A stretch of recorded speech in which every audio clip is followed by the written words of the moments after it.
Thank you for joining us. You're listening to the Write Project podcast and radio program. This is a show about writing and modern Newfoundland author culture. This program is produced and recorded at CHMR FM 93.5 FM in St. John's, Newfoundland and Labrador, and is aired on other great stations in the province and elsewhere in the country. It can also be heard online at www.chmr.ca. I'm your host, Matthew Ledrew, author of such novels as Touch Your Nose and Jacoby Street, and founder of Engine Books. Let's see what we have today. Welcome once again to a very special episode of the Write Project podcast. Today we are on the phone with Gareth Mitton. He is an author originally from Northern England. He lived in Newfoundland for many a year and is currently living in Moncton, New Brunswick. New Brunswick. We're not talking to him about his travel habits, though. We're here because he has a hard science fiction novel called Pedestal coming out this May from Engine Books. Did I get all that right, Gareth? Yeah, I think you put the emphasis on the wrong syllable, though. But, yeah, I think it's actually called Pedestal. I think it's... Yeah. That was a creative choice. I appreciated that. Yes. Beyond that, so Pedestal's this really cool novel. Note to anyone listening who doesn't already know, I published this book, so I'm slightly biased, but it's actually a really good book. We'd been looking for science fiction for quite some time, and it's the kind of really true science fiction that I always loved and wanted, kind of Clarkian science fiction, where it's about one idea, and every section of the novel explores that fully. Like, it's explored from a philosophical standpoint, and then it's explored from a legal standpoint. The legal battles in it are kind of my favorite part of the novel, and explored from a humanist standpoint and from a technological standpoint. So it's kind of about fully exploring not even a world, but one core concept in this very heady intellectual way, which I really enjoy. And if you're into that kind of thing, then Pedestal's definitely should be on your reading list this May. But we've got the author on there now, and I wanted to ask him about it. Gareth, just tell me in your words about Pedestal. What inspired you to write it, and what's it about? Well, first of all, thank you. It's very kind of you to talk about it that way, and it's interesting when you hear somebody else sort of describe something you've written. It is a bit deep, I suppose, isn't it? And a bit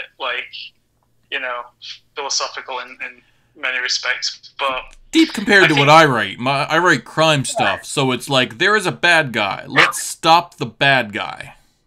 Right. But I think the kind of plot of Pedestal. It is heavily concept based, but there is kind of a story to it as well.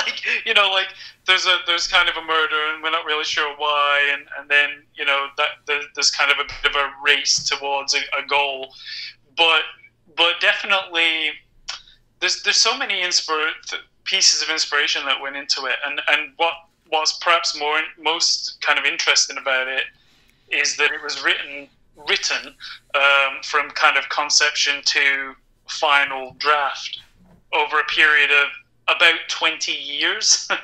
So it was something that I started in university back in England around 1999, around the turn of the millennium. So a lot of as a kid, I've been really into science fiction. I loved everything from reading the old school, a big Philip K. Dick fan. I discovered Blade Runner late on one night on TV when I was a kid, and just was absolutely mesmerized by that kind of near future technological, this could kind of happen type science fiction. And that kind of led me to Philip K. Dick, because of course the source material for Blade Runner was Do Androids Dream of Electric Sheep, which was a novel by Dick, and he wrote tons of short stories, so I got interested in that. So that, he was writing way back, it was 50s, and So that there's this very old school kind of sci-fi was in my soul, but I also loved, you know, Red Dwarf. Like, was a huge influence on me as a kid. And actually, there are some ideas that come from. And for anyone who's not familiar with Red Dwarf is a satirical, like, parody science fiction show, British, that ran in the 80s and into the 90s mainly. I think they still made episodes as recently as a year or so ago. Do British people like satire? Oh. It went like, but it's funny that there was some really, the thing about Red Dwarf, not to get on a massive tangent, but I probably will. Yeah. The Red Dwarf was funny, yeah, but, and yes, they were taking the mickey out of, you know, Star Trek and Star Wars and lots of other those kinds of shows, but they had some brilliant concepts too, like some really cool ideas. Like there was one where, and it was the earliest example I could remember, where they kind of jacked into these all immersive video games, and it was like they were kind of in a different world, you know. And as silly as they did it, like the ideas of it really kind of sparked my young brain. So there was loads of that, and then, you know, around that time you had The Matrix, which was a big influence on me, and actually not sci-fi, but Fight Club, that movie, was a big influence on the kind of the parallel kind of nature of the characters. You can kind of see a bit of that in there, I think. Yeah, Fight Club was huge on me. I think I did pick up on a little bit of that, but Fight Club was pretty big influence on me in my later writing career. I think I'd already had a few books out by then, but just the driving home of, like, that theme of duality, that ended up coming in to my work a lot, I think partly because of that.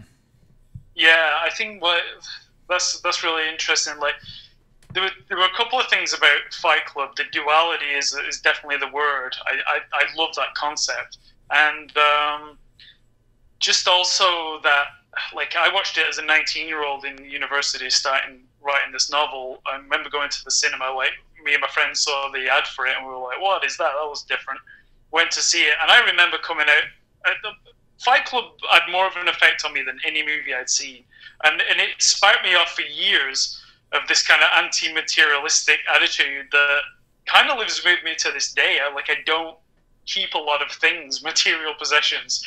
The things you own end up owning you, all that stuff. Really impacted me at that time.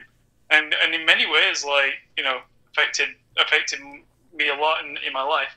Anyway, we are getting a bit tangential, but I think, you know, the story of Pedestal, like I say, 20 years in the making, if you want to be dramatic about it. But essentially, you know, it was something that I started in university. I think, you know, like you do when you're young, there's a lot of distractions. I came and went from it. I think I probably finished the first draft around age 23, so around 2003. I was born in 1980, so it's always really easy for me to know how old I was in a certain year. You know, I had, like, a finished first draft probably, like 16, 17 years ago. And then, you know, I did that thing that writers sometimes do. I sat on it for a lot of time. I embarked on a career in marketing and advertising, and got real busy and got real interested in other stuff, and I wrote other stuff along the way.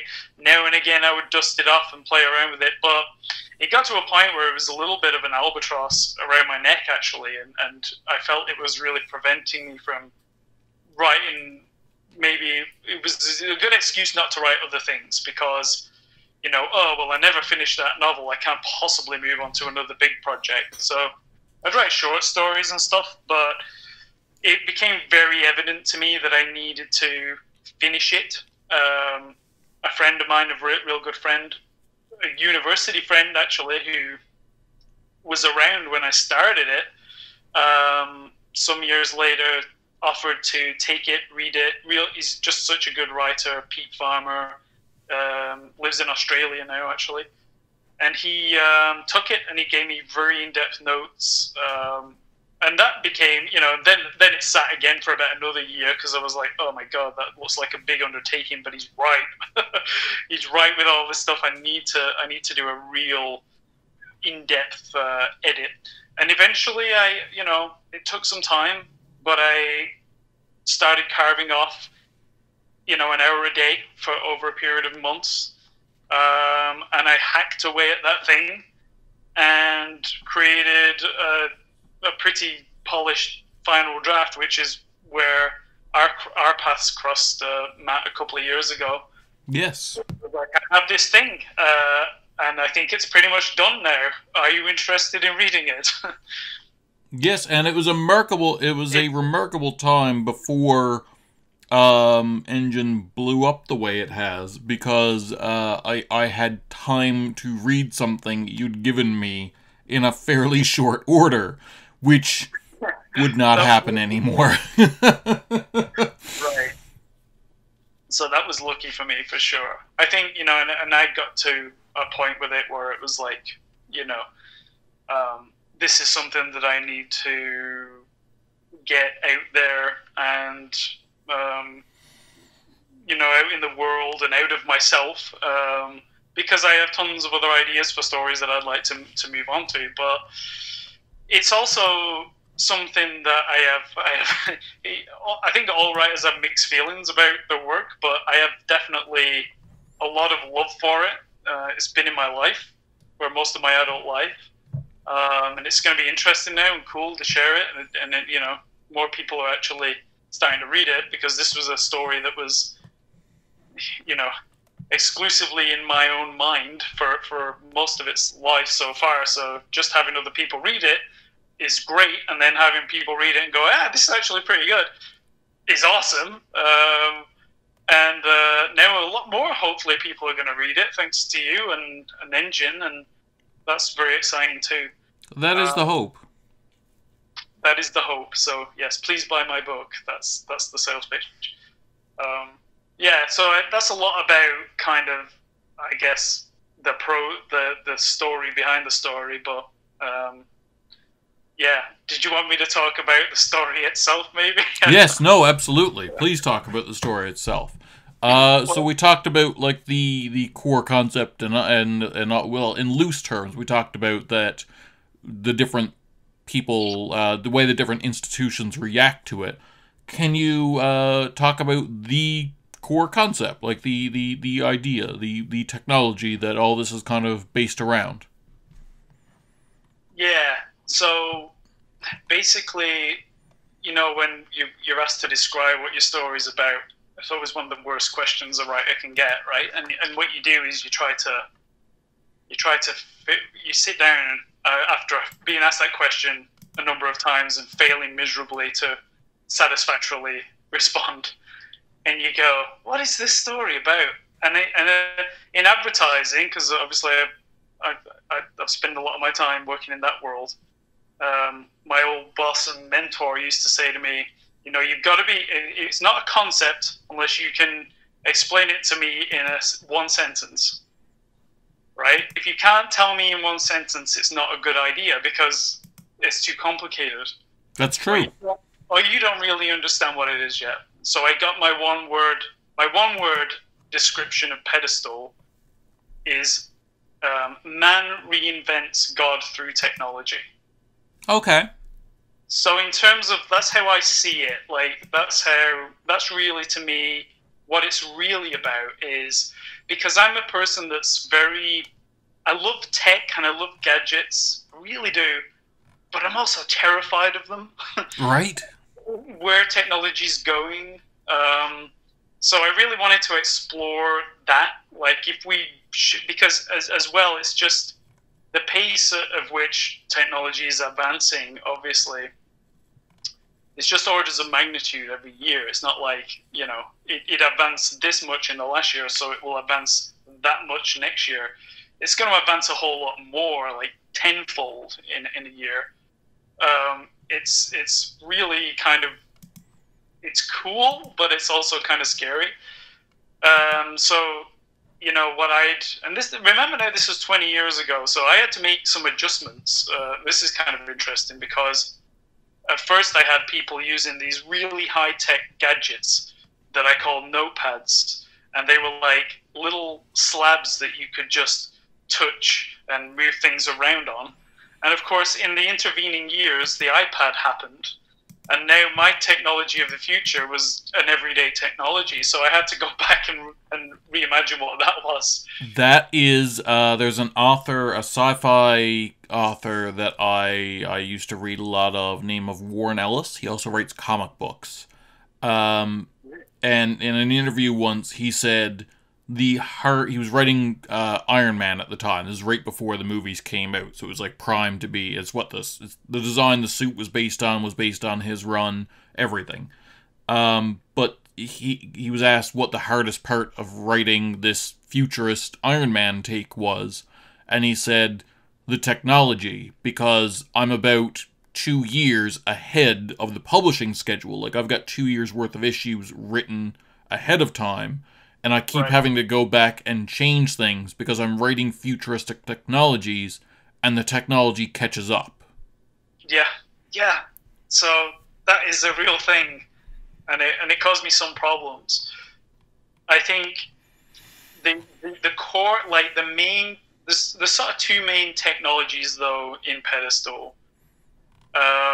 One is Scape, SCAPE, which is actually it does stand for something, if I can remember what it was. I think it's the Social Correction and Protection Engine or something like that. That's not exactly it. I should know, but Scape is essentially the evolution of the internet. And the other thing that was really interesting is that, and sorry, that's one technology, and the other one is alts, or alternative immersive environments, which is essentially the evolution of video games. So you've got like the evolution of the internet and the evolution of video games, and how that kind of ties together into the story. But what was also really interesting with that was that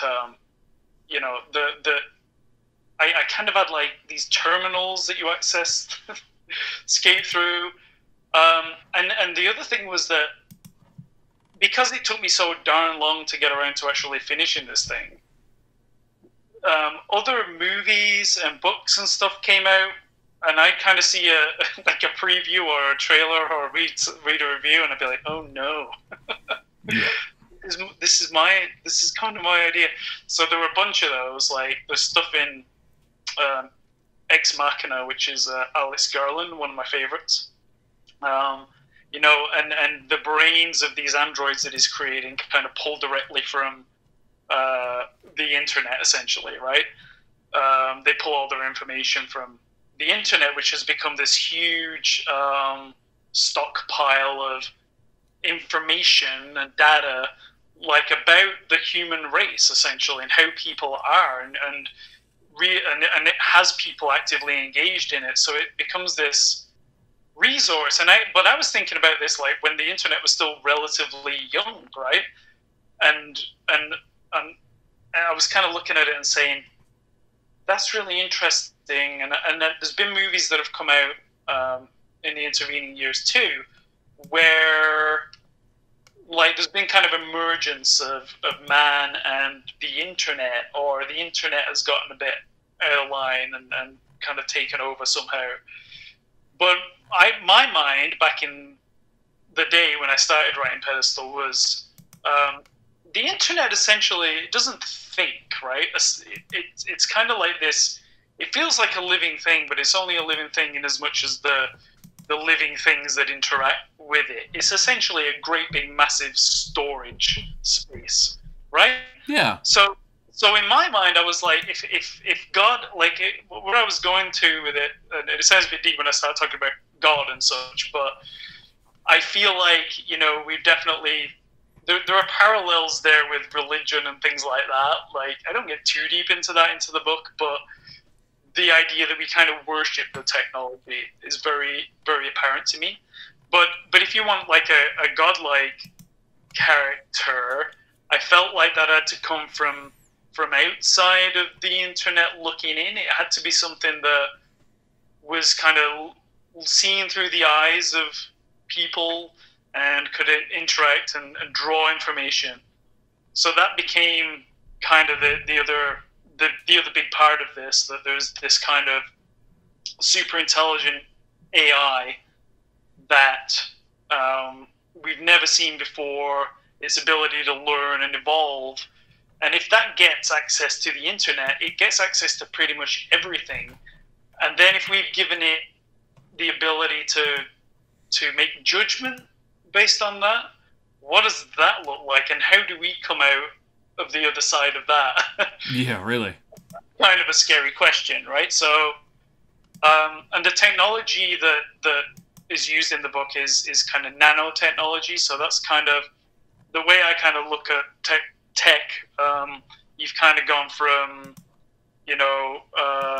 palm, desktop to palm to wearable now with things like watches and headbands, visors and stuff, glasses, Google Glass, all that stuff. Where do you go next? And to me, the only place you can go is within, right? Like, it's now the technology has to sort of get inside of us. So nanotechnology, this idea of tiny microscopic robots that go into latch onto certain parts of your brain and start interacting and altering your perceptions of reality, seem like a pretty feasible. I mean, it's a pretty dark, I don't know if it would ever really come about, but it certainly seemed like that's where, in my mind, the technology had logically to go next. So that all kind of lined up to make sense for me to be able to tell the story. And it creates these nice parallel worlds. The future that I imagined is divided. And again, these themes of duality, Matt, come through a lot in the society of the future that is in the book as well. We live in an age where essentially there's a very small percentage that have a massive percentage of the wealth. The middle class is disappearing, and the rest of us are kind of fighting out miles and miles below these very rich people. Yeah. In the book, that's actually realized physically, and I got to do a name drop for, if I can say their name right. Sure. Atinom Irisin. Have I said that the right way? No, it's Irisin Atinom. Okay. Who designed the book cover and captured it absolutely beautifully. Oh, yeah. Yes. How'd you come across them, by the way? Oh man, that was so. We all sort of agonize over what are we going to do about a book cover. There's so many options, man. Like when you get into design styles, I mean, it's just really endless. But I always kind of had a vague picture in my head. I always felt like depicting the world was going to be important, and what it is this idea of the original cities have become sort of like the slums essentially, and the rich people live in these mega cities that are built high above on these giant plates, and that concept was highly influenced by Final Fantasy VII. And I only realized that recently because they're doing a remake of that video game. Okay. And I was watching the preview and I was like, holy crap. And it was almost like a subliminal thing where they had these cities, or they had I think it was cities on a raised platform. And that really must have influenced me because that dropped around 97, I think. So would have been all feeding into the young brain that was kind of creating this world. So yeah, so you've got the underside, as I call it, the slums, and then the top side above, with these towering, beautiful, clean glass and steel buildings versus below where it's all getting a little bit kind of nasty. So I went looking on the internets, and on Instagram, and I stumbled across, I've got to be saying their name right, Irisin Atinom, I think is how you pronounce it. Okay. They were just posting these just amazing future cityscape type things, very kind of Blade Runner-esque future cities, neon kind of And then there was like stuff where it's kind of like some of the buildings are kind of degraded, or I think they call it brutal cities, if I'm using the terminology correctly. But I started following them, and I was like, okay, so I want it to look like that, so I'm going to go and try to find that. But I couldn't find that anywhere else. So in the end, I was like, okay, where are these guys? Okay, they're in Athens, Greece. I'm going to send them an email, and I'm going to say, hey, I'm a first-time author. I just love your work. I really want to use, and originally I was just going to say, can I use one of your images for the cover? Or maybe like take, one of the beautiful futuristic CG skyscrapers that they created. Okay. But they were super keen on the idea right from the start, and the conversation went immediately to, we want to design the cover of your novel. Simply because, it turns out they're actually like architects, so a lot of their work is CGI, real world, like, this is what your leisure center is going to look like, or whatever it might be. Like they create actual like CGI architecture.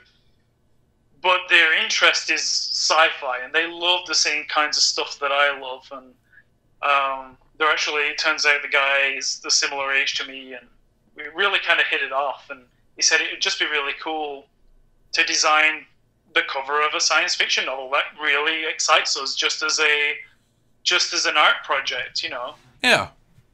And I think he thought it was kind of cool that we were in Canada, like we think, well, Greece, that's so exotic, but to them, Canada, that's pretty cool too, right? Yeah, exactly. Yeah. So it really it went from there, and you're kind of like nervous because you don't really know these people, and you hope that they're good people, and they seem like good people, and we had some conversations, but I quickly understood, you can kind of sense when somebody's legitimately an artist, right? And the questions they were asking, they really wanted to understand the world. So he kind of asked me a few questions.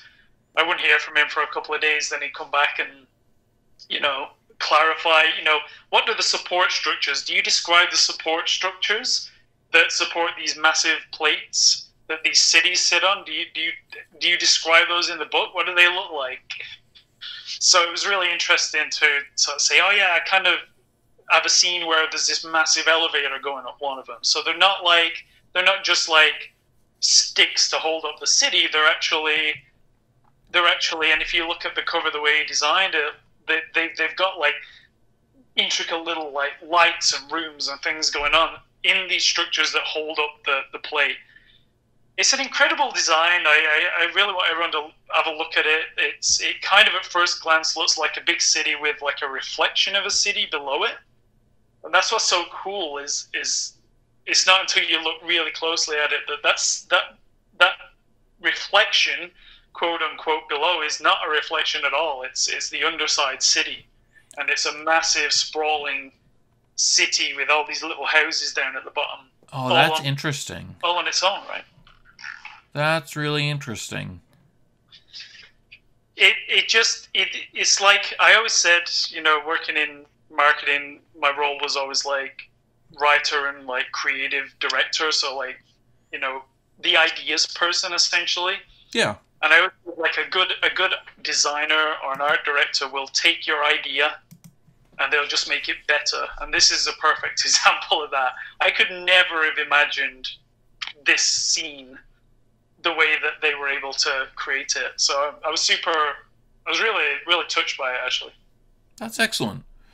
All right, well, everyone, you should absolutely check out Pedestal. It went on sale in May. Yeah, thank you very much for coming on and talking about this, Gareth. I think everyone should check out this book. Thanks very much, Matt. Thanks a lot to Engine for publishing Pedestal. It means a lot, and I really hope that people will pick up a copy, and love to hear your feedback. So, find me, Gareth Mitton, on social media. Let me know what you thought about it.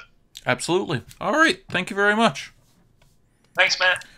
Alright, well thanks for coming on again. For all of you, we'll be here again next week at 4:30 Newfoundland time or online at chmr.ca. Please tune in and we'll talk more about writing culture in Newfoundland. Thank you for listening to this episode of the Write Project podcast. If you've made it this far, please consider watching another video or clicking subscribe down in the bottom there. Even consider hitting the bell so that you can be notified when we upload new videos. We're going to start doing that more frequently, even weekly now. Time was we would let them stay on SoundCloud for some time and upload infrequently. No longer. And if you're a really big fan and you want to be really awesome and keep hearing content like this with content by other writers, please check out our Patreon and see how you can support us. There are different tiers and different reward levels. If you yourself happen to be a writer with a book coming out and you would like to be featured on the Write Project podcast, please reach out. We would love to hear from you and get your opinion on writing matters. Thank you again for listening. I'm Matthew LeDrew from the Write Project podcast.